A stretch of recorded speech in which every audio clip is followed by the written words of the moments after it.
Paper में पूछे गए राष्ट्रीय आय से संबंधित कुछ आंकिक प्रश्नों को।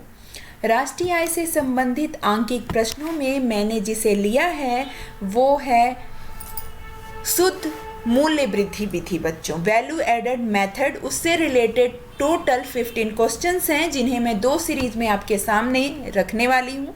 अभी हम यहाँ पर 7 प्रश्नों को देखेंगे और उसके बाद 8 प्रश्नों का एक और वीडियो बनेगा। अब उन प्रश्नों की ओर चलते हैं, लेकिन उससे पहले कुछ बातें हमें समझनी ज़रूरी हैं कि अगर बात की जा रही है वैल्यू एडेड मेथड्स की, तो बच्चों मूल्य वृद्धि क्या होती है। तो मूल्य वृद्धि निकालने के लिए आपको उत्पाद का जो मूल्य है उस उत्पाद के मूल्य में से मध्यवर्ती उपभोग को घटाना होता है, और जब आप उत्पाद के मूल्य में से मध्यवर्ती उपभोग को घटा देते हैं तो वो मिल जाता है आपको मूल्य वृद्धि। दूसरी बात आपको याद रखनी है कि कभी कभी क्वेश्चन में बोर्ड के उत्पादन का मूल्य पूछता है और कभी कभी इसी को बिक्री कहा जाता है। तो याद रखिएगा, उत्पादन का मूल्य निकालना हो या बिक्री, दोनों एक ही बात होती है। स्टॉक में परिवर्तन अगर आपको निकालने के लिए कहा जाए तो आपको हमेशा ही अंतिम स्टॉक में से शुरू के स्टॉक को घटाना है बच्चों। और मध्यवर्ती उपभोग को कई जगहों पर मध्यवर्ती उपभोग और कई जगहों पर गैर कारक लागतें कहा जाता है। तो पॉइंट टू बी नोटेड, बात वही पूछी जाती है लेकिन हर साल बोर्ड आपको दूसरे नाम से पूछ देता है। अधिकांश बच्चे कंफ्यूज हो जाते हैं। अब इसे आगे बढ़ाते हैं, देखते हैं कि ये प्रश्न क्या पूछ रहा है। निम्नलिखित सूचना के आधार पर फर्म ए और फर्म बी द्वारा मूल्य वृद्धि विधि की गणना कीजिए। ये पूछ रहा है जिसमें उसने फर्म ए की विदेशों से खरीदी, बी की बिक्री, फर्म ए ने जो बी से खरीदा है, ये सारे आंकड़े हमारे सामने दिए हुए हैं, आपको अपनी स्क्रीन में दिख भी रहे होंगे। अब हम बात करते हैं कि मूल्य वृद्धि विधि के लिए क्या करेंगे।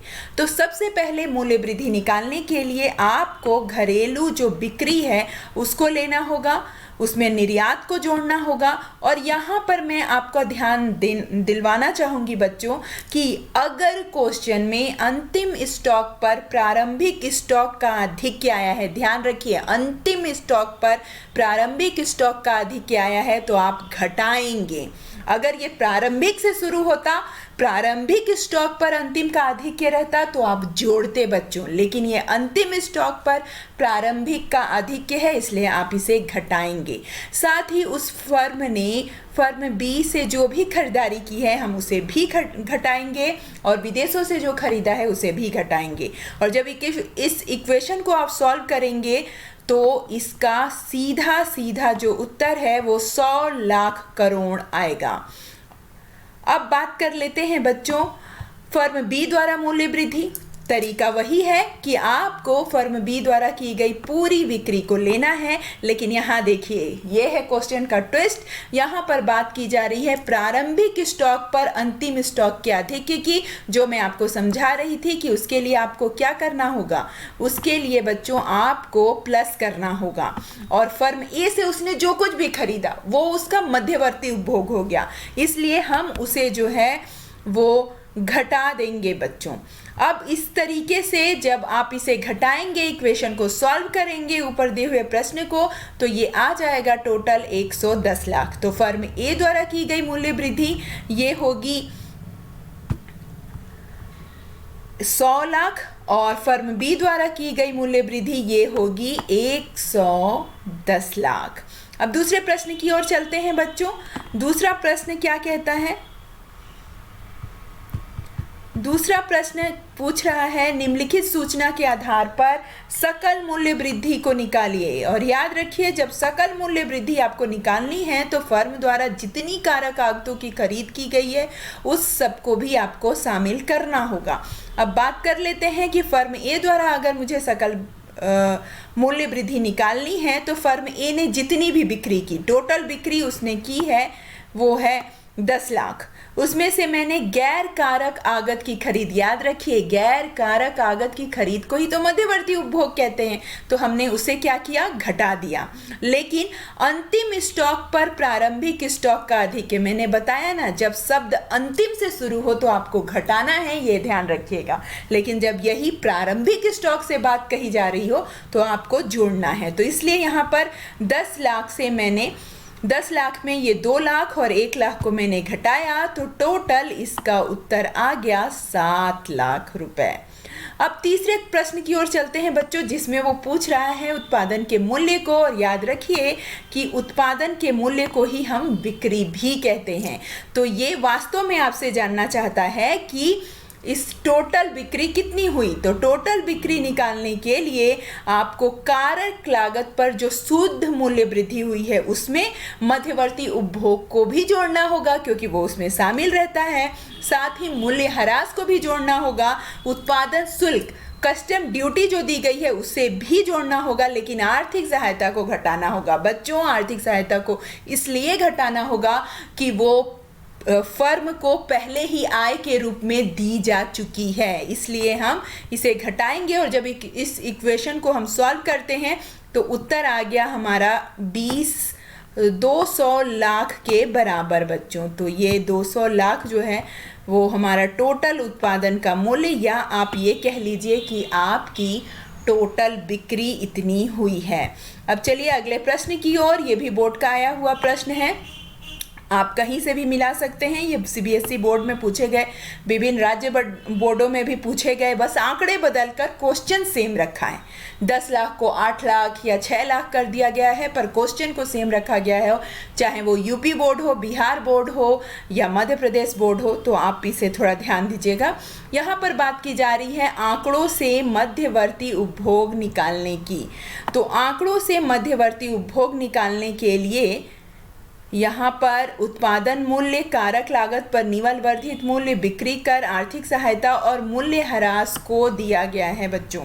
तो यहाँ पर हम मध्यवर्ती उपभोग निकालने के लिए उत्पादन मूल्य जो कि 200 लाख है, माफ़ कीजिएगा बच्चों, यहाँ पर कुछ पीडीएफ में प्रॉब्लम होने की वजह से यहाँ आगे जो वैल्यू है वो नहीं लिखा पाया है। आप यहाँ प्रश्न से देख सकते हैं कि उत्पादन मूल्य 200 लाख में हमने घटा दिया है कारक लागत पर निवल वर्धित मूल्य 80 लाख, और उसी के साथ मूल्य ह्रास को भी घटाया है। उसमें हमने शुद्ध अप्रत्यक्ष कर को घटाया है, लेकिन आर्थिक सहायता को जोड़ा है। आर्थिक सहायता को क्यों जोड़ा है? क्योंकि वो उनकी आय से रिलेटेड है। तो इस प्रश्न के लिए आप इस सूत्र को ध्यान से देख सकते हैं बच्चों।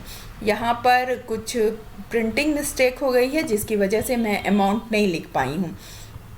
अब अगले प्रश्न की ओर चलते हैं, जो कि है प्रश्न क्रमांक 5। वो है निम्नलिखित आंकड़ों से बिक्री की गणना कीजिए। बिक्री का परिकलन कीजिए या बिक्री की गणना कीजिए। याद रखिए ये आपसे उत्पादन का मूल्य पूछ रहा है। तो यहाँ पर कारक लागत पर निवल वर्धित मूल्य जो है आप उसको लेंगे ही, डेफिनेटली वो शामिल होगा। आप अब खुद ही बोल पड़ेंगे कि मैडम मध्यवर्ती उपभोग को जो है वो आप उसे स्टॉक में जो परिवर्तन है उसको घटा दीजिए, क्योंकि वो प्रारंभिक स्टॉक पर अंतिम स्टॉक का आधिक्य नहीं है, बल्कि वो अंतिम स्टॉक पर प्रारंभिक स्टॉक का आधिक्य है। तो हम उसे ये ऋण 50 इसे हम घटा देंगे, लेकिन टोटल बिक्री देखनी है, इसलिए हम मध्यवर्ती उपभोग को भी क्या करेंगे, जोड़ेंगे। साथ ही मूल्य ह्रास को भी जोड़ लेंगे, क्योंकि टोटल हमारा खर्चा हम निकाल रहे हैं। शुद्ध अप्रत्यक्ष करों को भी हम इसमें जोड़ देंगे। तो इस तरीके से शुद्ध अप्रत्यक्ष कर और सबको जोड़ने पे बच्चों उत्तर आ जाएगा 600 लाख। यहाँ हर एक प्रश्न में आप सूत्र देखिए, और सूत्र में अगर किसी तरह का कोई डाउट है तो मुझसे आप कमेंट बॉक्स में पूछ सकते हैं। अब चलते हैं हमारे अगले प्रश्न की ओर, जो कि है प्रश्न क्रमांक 6। यहाँ पर कहा जा रहा है कि कारक लागत पर साधन लागत पर शुद्ध मूल्य वृद्धि का परिकलन कीजिए। तो इसे निकालने का सीधा सीधा सूत्र होता है कि बिक्री के साथ आप स्टॉक में परिवर्तन को जोड़ दीजिए और मध्यवर्ती उपभोग को यहाँ पर घटा दीजिए। और आर्थिक सहायता क्यों जोड़ेंगे बच्चों? क्योंकि हम कारक लागत पे निकाल रहे हैं, साधन लागत पर, साधनों की आय पर, उनके लगने वाली लागत पे निकाल रहे हैं, तो उनकी आय में तो ये आर्थिक सहायता शामिल ही है, तो इसीलिए वो लागत के अंतर्गत हम इसे जोड़ेंगे।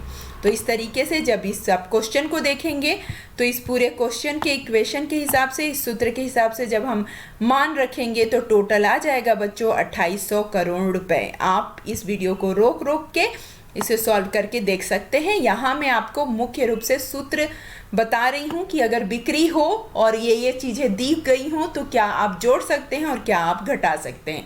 आखिरी प्रश्न की ओर आते हैं, जो है निम्नलिखित आंकड़ों से बिक्री का परिकलन कीजिए, जिसमें मध्यवर्ती लागत, स्थिर पूंजी का उपभोग, ध्यान रखिएगा स्थिर पूंजी का उपभोग, देखिए नया नाम दे दिया ना बोर्ड ने, जबकि सीधा सीधा उसको क्या लिखना था, ये मूल्यह्रास है, तो उसने उसे नया नाम दे दिया स्थिर पूंजी का उपभोग।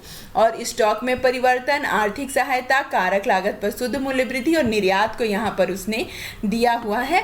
अब आपको बिक्री निकालनी है, तो अब क्या करोगे भाई, अब कारक लागत पर जो शुद्ध मूल्य वृद्धि है उसमें से स्टॉक में परिवर्तन को घटा दोगे। क्यों? इसी को वो नाम देता है अंतिम स्टॉक पर प्रारंभिक स्टॉक का आधिक्य, और हमेशा उसको क्या किया जाता है बच्चों, घटा दिया जाता है। तो हमने घटा दिया और हमें टोटल बिक्री निकालनी है, इसलिए मध्यवर्ती लागत को तो हमें जोड़ना ही होगा, हम जोड़ लिए। मूल्यह्रास को तो हमें जोड़ना ही होगा, तो जिसका नाम उसने बदल कर स्थिर पूंजी का उपभोग दे दिया है, हम जोड़ेंगे ही। और उसी के साथ आर्थिक सहायता को घटा दिया। और जब इस इक्वेशन को आप सॉल्व करेंगे बेटा तो वो टोटल हो जाएगा 2070 लाख। तो एक बार पुनः इस वीडियो के सारे क्वेश्चंस को देख लीजिएगा। ये आपके 5 साल के आए हुए मूल्य वृद्धि से संबंधित प्रश्न हैं। 7 प्रश्न मैंने यहाँ पे दिए हैं। 8 प्रश्नों की अगली सीरीज 1-2 दिन में ही आपके समक्ष लेकर आऊँगी। आप ये क्वेश्चन नोट कीजिए, उसे सॉल्व कीजिए। ध्यान रखिए कई बार जो मद होता है वो सेम रहता है बोर्ड में, बस उसकी अमाउंट बदल दी जाती है या फिर उन मदों का नाम बदल दिया जाता है। इसीलिए मैं आपको बता रही हूँ, मध्यवर्ती उपभोग को गैर कारक लागत, स्थिर पूंजी के उपभोग को मूल्यह्रास, ये सब नाम बदल बदल कर बिक्री को उत्पादन मूल्य, ऐसे बस इतना ही चेंज करता है बच्चों बोर्ड। और इतने से ही आपको लगता है कि हर बार बोर्ड ने नया क्वेश्चन दिया। नया कुछ नहीं होता, आप कॉन्सेप्ट पर अपना पूरा फोकस रखिए। उम्मीद करती हूँ कि ये वीडियो आप सभी को पसंद आया होगा। चैनल पे बने रहिए।